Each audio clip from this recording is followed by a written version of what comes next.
नमस्कार, मी प्रज्ञा. नेताले पॉवरफुल या कार्यक्रमात आपलं स्वागत. लोकसभा निवडणुकांनिमित्त विविध नेत्यांची चर्चेत असलेली भाषणं आम्ही तुम्हाला या कार्यक्रमातून दाखवतोय. पाहूया.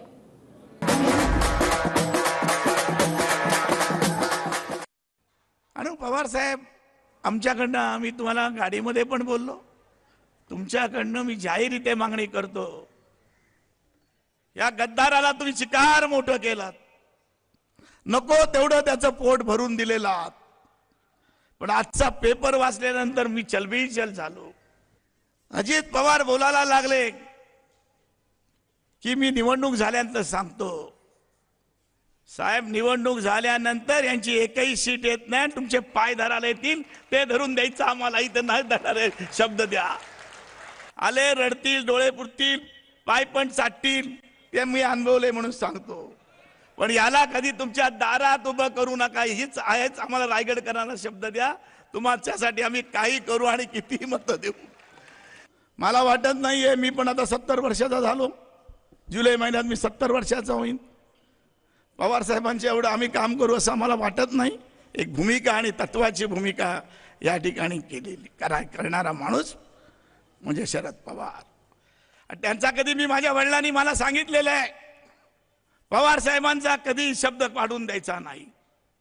वाद झालो, चिडलो, आम्ही केलं, अंतिम गोष्ट ते बोलतात त्याप्रमाणेच मी आणि मीनाक्षी करत आलो. मीनाक्षी बिचारी गेली, पण मीनाक्षीचं जास्त प्रेम तुमच्यावर माझ्यापेक्षा जास्त होतं. पुन्हा या जिल्ह्यामध्ये गद्दार होण्याचं हिम्मत कोणालाही झाली नाही पाहिजे. ही भूमिका आपली असली पाहिजे. किती काय दिली सत्ता यांना कॅबिनेट मंत्री केलं, राज्यमंत्री केलं, कॅबिनेट मंत्री केली. जी आर्थिक दृष्ट्या जास्त बजेटची सगळी खाती पवार साहेबांनी त्यांना दिली नाही. काय केलं नाहीये त्याच्याकडे भरपूर खोके आहेत रे. फक्त आता नातवाला आमदार करायचं राहिलंय.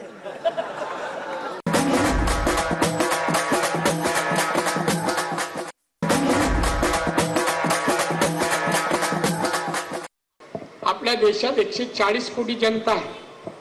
त्यात मारवाडी समाज 1% आहे. किती? 1%. देशाच्या अर्थव्यवस्थेमध्ये देशाच्या मारवाडी समाज किती टक्के असेल? 22%. 1/4 आहे अर्थव्यवस्था. 1% लोकांकडे देशाची अर्थव्यवस्था 25% आहे. आपण 1%त नाही. मराठी माणसं 1%त पण नाही.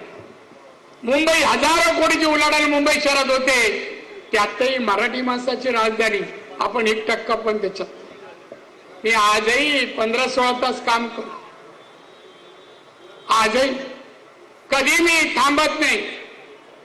आता गोव्याला गेलो ना, मीटिंग संपली, हॉटेलमध्ये जाणार, मेन गेटने मी आज जात नाही. मी किचनचा मागचा गेट आहे, तिथून आज जातो. पोलिसांना सांगतो तुम्ही बाहेर थांबा, यायचं नाही. आणि पहिलं किचनचं रजिस्टर चेक करतो, चिकन कधी आलंय, मटन कधी आलं का, आणि नंतर मग कॅशियर करतो. हे आजही पाहतो. माझ्यात बदल नाही. मी कोणी असो, केंद्रीय मंत्री आहे, मी कॅबिनेट आहे. अरे आपलं उत्पन्न असलं, समजा कोण भिकारी आला, कोण मदत मागायला, तर आपण खिशातून देऊ शकतो. आपलं नसलं तर दुसऱ्याच्या खिशात घालायची वेळ येते. जे येते घालतात ते बदनाम होतात. असं होऊ नये. माननीय मोदी साहेबांनी आपल्याला अभिमान शिकवला. मोदी साहेब आले पंतप्रधान म्हणून 2014ला जगाच्या अर्थव्यवस्थेत 11 नंबर होता भारताचा. आज विचारा, 10 वर्षांचा 5वा क्रमांकावर आहे. जगाच्या अर्थव्यवस्थेत भारत 5वा क्रमांक. 3.5 टाळ्या पडल्या. Very good, thank you. कोरोनाच्या वेळेला उपासमार होत होती. फॅक्टऱ्या बंद, हॉटेल बंद, व्यवसाय बंद, गरिबांच्या घरात अन्न नव्हतं, उपासमार होत होती. त्या माननीय मोदी साहेबांनी 80 कोटी जनतेला मोफत धान्य पुरवठा तेव्हा सुरू केलं. आजही आहे, पुढचे 5 वर्ष असणार.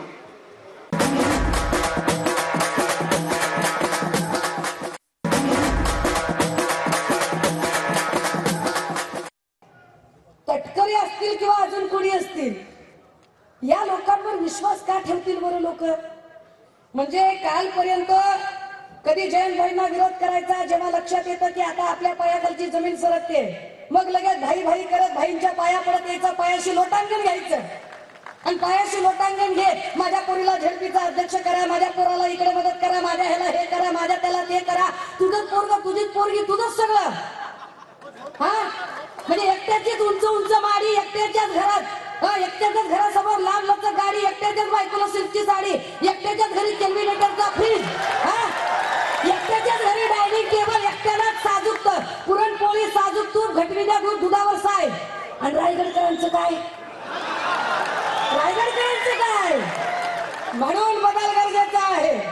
एक खासदारकीची सीट म्हणून नाही, कारण आम्हाला खात्री आहे अनंतराव गीते काका यांच्यावर कुणी भ्रष्टाचाराचा आरोप करू शकत नाही. गीते काकांबद्दल कुणी अवाक्षर बोलू शकत नाही.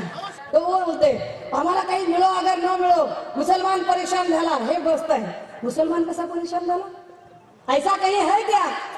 भक्तुल्लांनी उत्तर द्यावी की अरे जेव्हा या देशामध्ये गॅस 1250 रुपयाचा झाला, तर मुस्लिमांच्या साठी गॅसची किंमत 1250 रुपये आणि हिंदूंच्या साठी काही 300 रुपये का? अरे हिंदूंना पण 1250 गॅस द्यावा लागतो, मुस्लिमांच्या साठी तूर डाळ 200 रुपये किलो आणि हिंदूंच्या साठी काही 50 रुपये किलो आहे वय. काय पद्धतीचं गलिच्छ राजकारण केलं जात आहे. भाजपाला जर एवढी अलर्जी असेल तर आमची विनंती आहे, आवाहन आहे, अपील आहे की नरेंद्र मोदी असतील किंवा देवेंद्र फडणवीस असतील, देशातल्या आणि राज्यातल्या या नेत्यांनी हे लक्षात ठेवावं की जर तुम्हाला मुस्लिमांची एवढी अलर्जी आहे तर नौटंकी आणि नाटक करण्यासाठी म्हणून नमाजी टोप्या घालून मस्जिदीमध्ये मतांची भीक मागायला त्यांनी जाऊ नये.